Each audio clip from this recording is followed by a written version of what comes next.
in the Times of Israel. And it's one of those articles that I think everyone should read.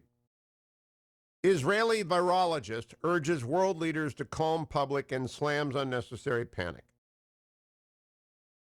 It begins. A leading Israeli virologist on Sunday urged world leaders to calm their citizens about the coronavirus pandemic, saying people were being whipped into unnecessary panic. Professor Jihad Bishara, the director of the infectious disease unit at Petah Tikva's Beilinson Hospital, said that some of the steps being taken in Israel and abroad were very important, but the virus is not airborne.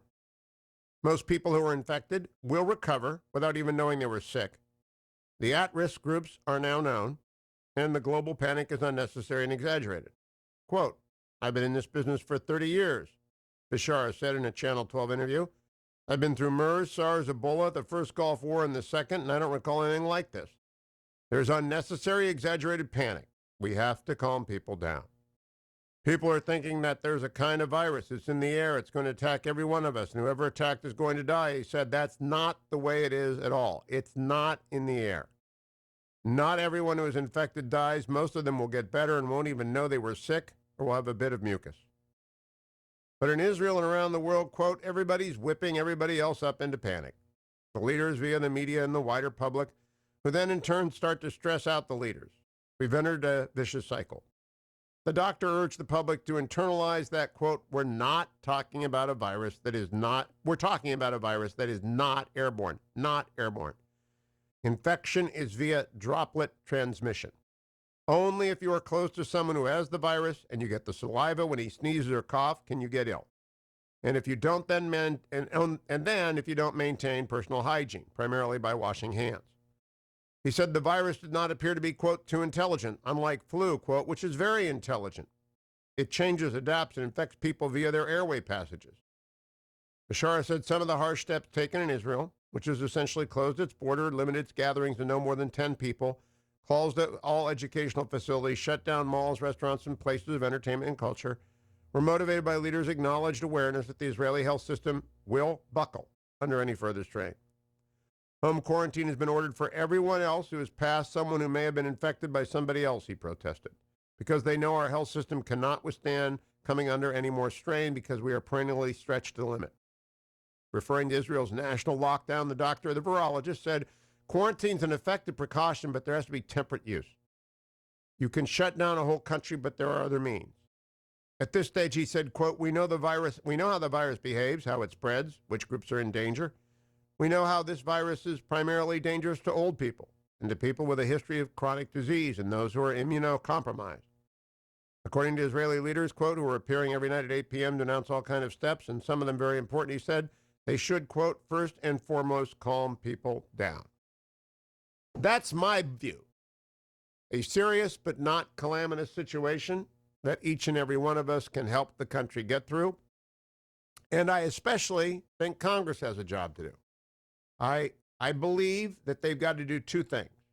By the way, we're going to be talking with the foreign minister of Taiwan this morning, Minister Joseph Wu, about how Taiwan, which is next door to mainland China, has had a handful of cases. What did they do? How did they stop it? How did their people cooperate in keeping it at bay? And hopefully we can learn from South Korea as well, which has broken the back of its curve quickly. I think we're going to do the same thing. I noted yesterday as I flew coast to coast that 2/3 of the airplane was empty. And that's consistent with this morning's news that United Airlines cut 50% of its flights. I mean, you can't run an airplane with 1/3 of the seats. There will just be a lot less mobility, but people will still be able to go everywhere. And I know a lot of places like New York are shutting down bars, and Mike DeWine in Ohio is doing an admirable job trying to break the back of it locally. And I believe everybody's on top of this. And I'm not going to get on here and slam Democrats, and I am so disappointed in people on media who have done nothing but turn this into a political football. I think President Trump deserves great credit for closing the borders with China early. I'm just going to say it a few times, I'm sure. All throughout January, I was talking about two things, just two things. I wish I had been right about Bernie Sanders and wrong about the virus. Turns out I was wrong about Bernie Sanders and absolutely right about the virus. Dwayne was telling me I was overdoing it about the virus. Because early alarms matter, and I'm glad the president took the early step. I love the task force. I watch every minute of every task force broadcast I can. I think the vice president's doing a great job. I don't see any upside in smashing Nancy Pelosi or knocking around the House bill. I think it's flawed, but they can work together to fix it. There are two things that need to be done. You need to do relief for the people affected, and you need a massive fiscal stimulus.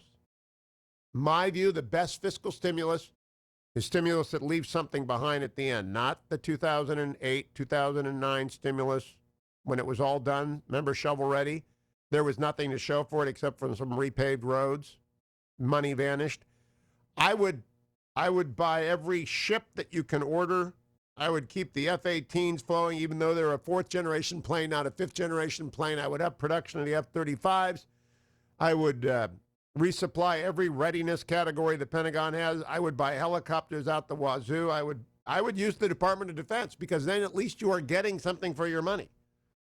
I'd stroke a check over to DOD and say, you know those Columbia submarines you want? Here's the $8 billion you need per submarine. Now, the Fed has cut interest rates to zero. They're doing repurchases. They're doing everything that Ben Bernanke invented, and that's good. And the Congress will do a stimulus, and that'll be fine. But this is basically a 6 to 8 week problem, I pray. And jolts of money, hosing down the country with money, is what the Congress needs to do. Not with bureaucracy, not with complex tax formulas, but with money.